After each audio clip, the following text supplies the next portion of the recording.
he's in a position that he can't even truly disengage, but he is just baiting the enemy team to fight them. He's ready to go.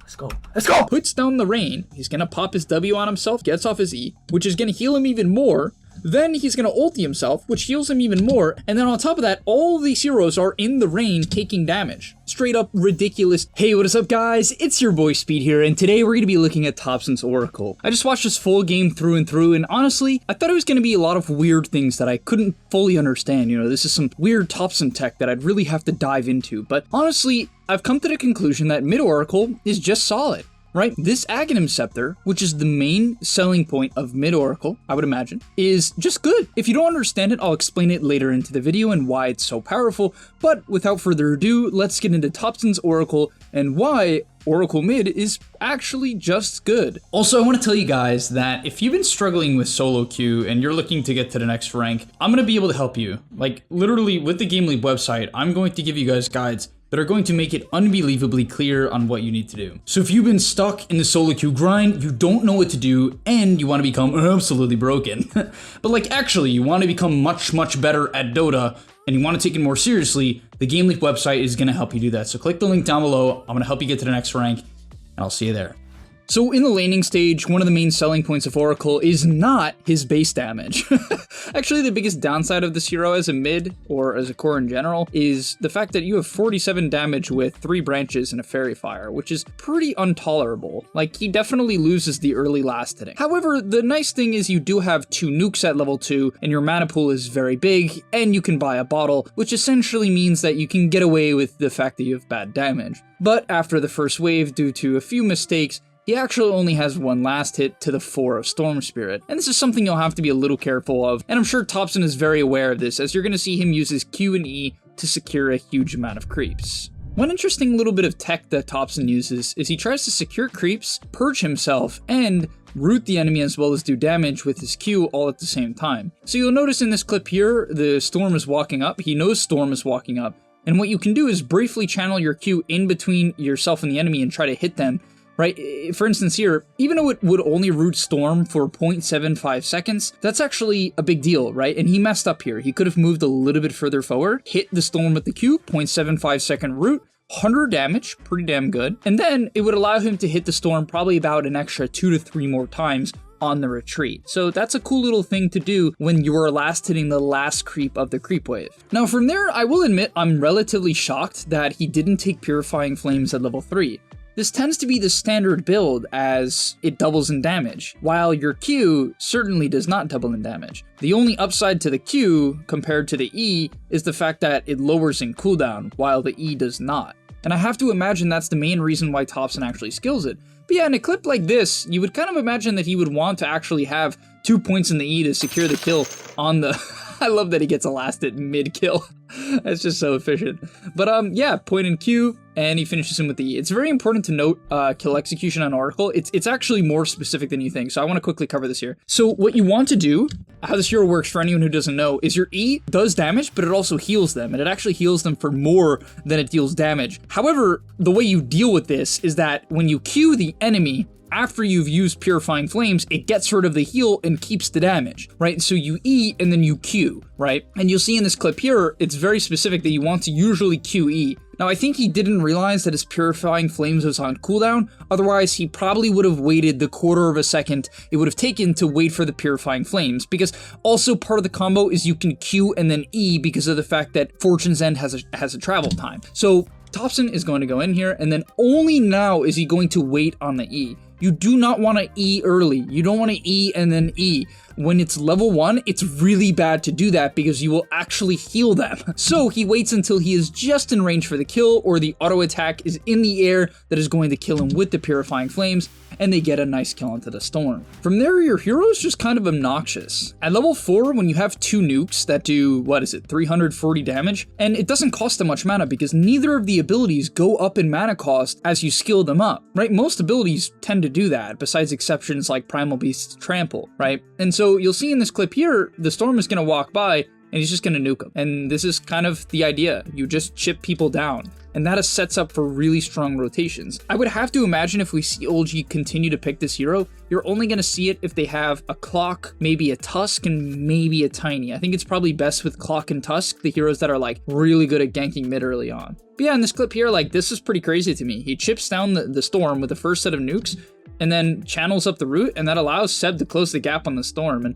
this is like just, it's insane actually. Seb's able to pick up a really huge kill. I mean, these plays are like so game winning because now Storm loses a double wave to the tower, and that means Topson's gonna hit 6 before Storm might even hit 5. And when that happens, it's very easy to play the game because you can kind of just keep camping the Storm. Like Storm essentially has to jungle at this point. Like Storm TP's back into the lane, and to no surprise, Topson's gonna body him. I mean, look where Topson's standing.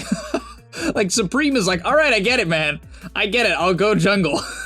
Because if he didn't go jungle, Topson would 100% just nuke him out. From there, all you do on mid Oracle is just sit mid and, you know, basically hold the creep wave back, deny last hit. You're not going to jungle on this hero. You don't really rotate that well yet. You will rotate later, and we'll see that. But for the most part, you just body out anyone who walks by. The Mirana shows up, and Topson's going to nuke him for a third of his health on a, 12-second cooldown at this point? 9-second cooldown, so very casual. So the conclusion I've come to on honestly a big reason why he maxes the Q first, outside of the cooldown, like cooldown going down like really is a big deal, but it also is just your ability that clears the creep wave. So you'll see here, he's just gonna nuke the wave, right? It makes sense in hindsight, but you could kind of imagine him maxing E just because it's more damage when you're comboing people, right? Because you E, Q, and then E again. But yeah, no, in terms of harassing people, you actually want to lower the cooldown of the Q, so you can just QE casually and then have it up again as soon as possible. So yeah, it certainly makes sense that he's maxing the Q because it's the better way of harassing people casually and then being able to do it again as soon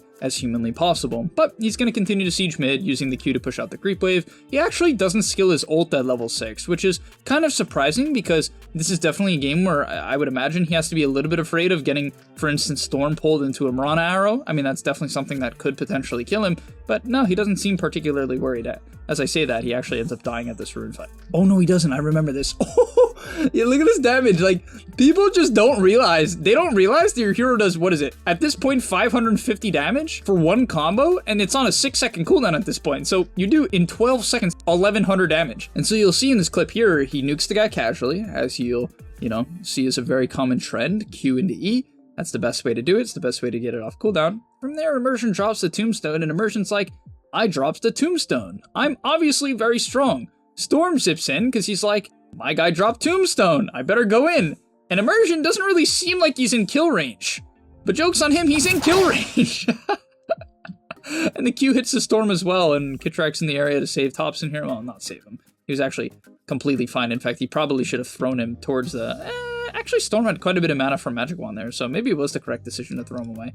Honestly, Storm probably could have committed there. Would have been very close. I say that, but maybe he would have just gotten exploded. But yeah, from there, Topson's actually going to look to make a rotation to the Beastmaster lane, and this is kind of what you tend to do against Beastmaster. Like, shutting down this hero early is massive, like super, super massive. Like, giga massive, because if Beastmaster doesn't get off to a good start, it's hard to play the hero. Like, he has to spend quite a bit of time recovering, and that's the way to slow down these Beastmaster comps, is to gank the Beast. But it makes sense. I guess he picked up the 6-minute bounty run at like minute 8. Yeah, it's gonna wrap on Zibe here and just so much damage. Channels the Q full through, and the reason why is because you're setting up for your teammates. So if you're just chipping people down or trying to explode people as fast as possible, then of course you're just gonna like EQ. But if you're setting up for an actual kill, then you want to root them for the 2.25 seconds, and that allows him to just burst down the Beastmaster and just so much damn damage. From there, you're going to queue up an Aghanim Scepter. In terms of item build, it's like so simple, so I didn't even cover it. He went Bottle into Magic Wand because he's against Storm. Then he picked up Boots. After Boots, you can go Mana Boots, pick up Raindrops in certain games if you need it. And then you go into Aghanim Scepter. It's very, very easy to build. And from there, he's just going to kind of follow his clockwork around as they invade the triangle, making sure that the enemy cannot stack up for this Beastmaster. He's going to pick up a Bounty Rune and continue to look to camp this Beastmaster. But I really like this. Like, I really like that he understands the importance this game of shutting down this bottom lane push, because that's how these Beastmaster comps open up the map. At least that's how I would say certain teams have learned to play around this. They won't force it and the Beastmaster will just jungle defensively. But for most teams, this is kind of how they play, right? They sort of just sit in their bottom side of the map, at least in this case it's the bottom side of the map, and they try to take stacks. And now Topson's going to look to take the stacks away as he kills off the Helm Dom creep. Really good awareness to take that one out. It was low enough on HP.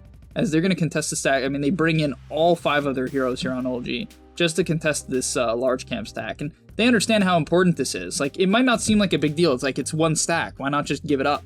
But for the Beastmaster's game, it's his way of snowballing, right? It's his way of really hitting the timings that are going to win them the game. But yeah, a couple nukes onto the Undying, they take him out, they bring him down, and now he's just going to walk back to mid and look to push out mid quickly. This is kind of the downside of the hero. Like, if the game is slow, it's hard to play, because you want to max out your 2 nukes as he takes his ulti at 9, and then continue just to bully people. Like, even here, you don't have to kill people to have impact, and that's something I'm realizing through Topson's gameplay. He'll just kind of run around, as you'll see here. He's posturing in the mid lane with Seb, gonna look to push out the mid wave quickly, actually ends up nuking the CK accidentally. But what he looks to do is just nuke people casually to take them off the map. If you drop someone to half health, they can't really make plays. At least it's hard, because, well, they're in kill range of your next combo. And in this clip here, we're going to see that again. Walks up, nukes the guy twice. It's not even going to come close to killing him, but he's just sort of nuking him out and putting him in an awkward position, forcing him to use all of his bottle charges immediately to heal up. Now, the Aghanim Scepter is where this hero becomes insane. And honestly, I've read this ability in the past, and I kind of just assumed it was trash. But upon second glance, I mean, it's just wrong. Reign of Destiny, Oracle's Aghanim Scepter, puts down a massive radius. It's 650 radius. It really is huge. When you see it on the ground, you're like, wow, this thing is huge. And so what you do is you put it on the ground, and for 10 seconds, it heals for 60 per second, amps the heal for 25%. So I would imagine that means that it doesn't heal for 60, actually. If it heals for 60 and amps that by 25%, well, then you're getting, what, an extra 15 heals? So it actually heals for 75, if the numbers are correct. So it's 75 healing for 10 seconds, which is 750 health. That's a ton. 15 minutes into the game, that is a ton. It amps all other healing by 25%. So all of Abaddon's healing, and obviously your healing from your Purifying Flames and your False Promise, also does a ton. And then on top of that, it does 60 damage per second to the enemies and reduces their healing by 25%. So you can do 600 AoE damage onto multiple heroes, right, and reduce their healing. So it counters certain team comps really hard as well. It's probably pretty good against Morphling. You know, it definitely has quite a bit of an impact on IO comps, maybe a Bloodstone Lesh. It's actually I could see this hero being quite good against Lesh, because you can also prevent him from doing any magic damage to your teammates, whoever he goes on, and that's going to limit his Bloodstone healing even more. But yeah, it's just like, I read this spell again, because I'm like, I want to make a video on this guy's gameplay, and it's actually just a nuts spell for deathballing. Like, just straight up insane. It's only a 40-second cooldown. So they end up taking Roche here, and they give it to the Oracle, funny enough. Which, I don't know why that's funny. It's just like, I guess it makes sense. It probably isn't bad on Radiant Abaddon, but look at what Topson's doing. With no vision, and Abaddon showing top, he's invading the enemy jungle, and look where he's standing, man. He's in a position that he can't even truly disengage, right? He's not even near one of the cliffs. Okay, he is now, to be fair. But he is just baiting the enemy team to fight them, as he's gonna get gun on here, but he's ready to go. He's gonna pop his W on himself to remove all magical damage, gets off his W, gets off his E, puts down the rain, which is gonna heal him even more. Then he's gonna ulti himself, which heals him even more, and then he can pop his magic wand, and that's gonna heal him more. And then on top of that, all these heroes are in the rain taking damage. Like, obviously it's not gonna explode them, it's only 60 damage per second, which is reduced to 45 after the base 25% resistance on all heroes. But still, right? I mean, it's just straight up ridiculous damage and ridiculous healing. They commit on the Oracle, they just don't have the chain stun necessary to kill him. Realistically, I mean, going on him is just a bad idea. He has an Aegis, and the way they had to kill him was stunning him into an arrow, which they just didn't do. The execution here from Into the Breach was like really horrible. And that allows him to get off his wand, ulti. Naturally, that's full HP. It's not even a question. Like, 25% amp on the heal on the wand, and that's, what is that, doubled by the ulti as well? So I don't know how all the numbers stack. I would imagine healing tends to stack, like, additively or something like that. It's, like, really weird, so it's probably better than you think, honestly. And, yeah, they all in on him. They don't even get the Aegis. They lose their heroes, and yeah, you could tell why this build is kind of insane. Like, he has 1400 HP, picks up a cloak to make sure that he's even more resistance to the potential burst of a Storm plus Mirana. And, yeah, now he queues up a Glimmer Cape. A Glimmer Cape. On mid-Oracle, he's buying a Glimmer Cape. against CK Beastmaster, which, I don't know, I guess he just thinks that, like, the Storm plus Mirana, if he can save people from their original burst, is just good enough in this early game, and I guess I kind of agree, considering this Beastmaster's game is just, I mean, this Beastmaster and the CK, both of them just do not have that much farm, right? They're both quite poor, and, yeah. But yeah, on top of that, in terms of pushing towers, you can see he puts it down and it actually heals, yeah, you can see it heals for 75. So it heals up the creep wave and it actually counters Glyph. So you can push through Glyphs, at least to some extent, because in this clip here, you'll see he's going to try to heal the creep. Unfortunately, he didn't have his risk of rain, but he tries to heal the range creep so the backdoor doesn't go down in a moment. Yeah, so he W's it. Oh, and when you W it, it stops moving?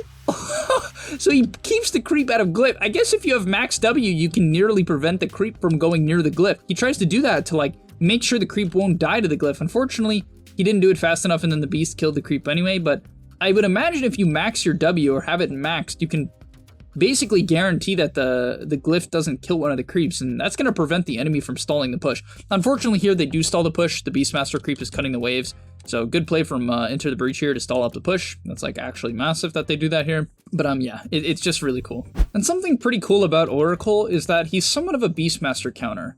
Oracle, in some regard, is a counter to hard stuns. For instance, he's good against Bane's Fiend's Grip. He's good against Mirana Arrow, which you'll see in this game. He's good against Beastmaster Roar, because any of these long stuns are very good to dispel, because the enemy typically will all in on them, especially like Beastmaster ulti. You only get one of them per fight, right? So if it gets dispelled, it's massive, and you'll see that in this clip here. I think realistically, they need to try to all in this Oracle. Like, I feel like you have to, because if you don't, he's going to save his allies. And so no one ends up getting gone on. They have, like, a god Tombstone here. I mean, this Tombstone nearly carries this team fight. Like, truly, it really does, as it kills the Rubik single-handedly. But now he can just ulti the Furion, and he's fine. Like, typically, the Prophet's dead here. He's just eating creeps, he's eating the Tombstone, but yeah, your hero is pretty decent against Beast. I almost thought that the hero would be really bad against Beast because you don't typically deal well with physical damage, and definitely not like multiple units. Oracle tends to be really bad against that. But I guess he feels that because of the fact that you can just sit behind your frontliners and purge the roar, the hero is not much of a problem for you. And it's not like I could see Lycan being pretty bad for Oracle, because in that case, like, there's nothing you're really dispelling. You know what I mean? There's nothing you can ulti. You're just gonna get run up by units. So I would imagine something like Lycan is very good against this mid-Oracle, but Beastmaster, on the other hand, he doesn't really get to the backline like Oracle does. Beastmaster is not really a backline assassinator nearly as much. Not at all. Maybe when he has Blink Dagger. Maybe, but even then you gotta get the units to the backline, which is pretty hard. But yeah, in this clip here, this is where the game ends. Like, literally, it actually ends. They call GG. But they show in different parts of the map. So they know that Nature's Prophet is bottom, but whatever, he can TP in. However, the Abaddon shows bottom, so they're like, okay, let's go on the Clockwork mid, right? Abaddon showing bottom, but the W comes out, the Glimmer comes out. It's a bit redundant, right, to Glimmer someone and Fate's Edict them. It's definitely kind of redundant, as the Edict reduces all magic damage and Glimmer reduces magic damage, so it is good to turn your Clockwork in mids, but yeah, they can't even come close to killing a Clockwork, and when you can't kill a Clockwork, you're probably not killing anyone, as he drops the rain, doing damage, amping up all of the damage, healing his teammates, and I really think the big thing more than anything is the heal. Like, healing is kind of broken because it's pure, right? And I've been saying this in some of my recent videos, but I really believe a lot in healing strats, especially with the fact that I think Vessel is a reasonably bad item right now. I just feel like healing strats are pretty damn powerful. Like, that's been my experience with Dota as of late. So 75 healing on all of your teammates, pretty damn insane. Heals, amps up their magic wands as well, and you know, their base HP regen. Healing amp does more than people realize, and I think it's somewhat of a broken strategy, at least to some extent. So yeah, thank you guys so much for watching. I'll see you in the next one, and I'm out. Peace. And that's all, but remember, before you leave, before you tune out, subscribe to the Game Leap website, where we are going to help you get to the next rank. If you're stuck, click the link down below, and I'm out. Peace.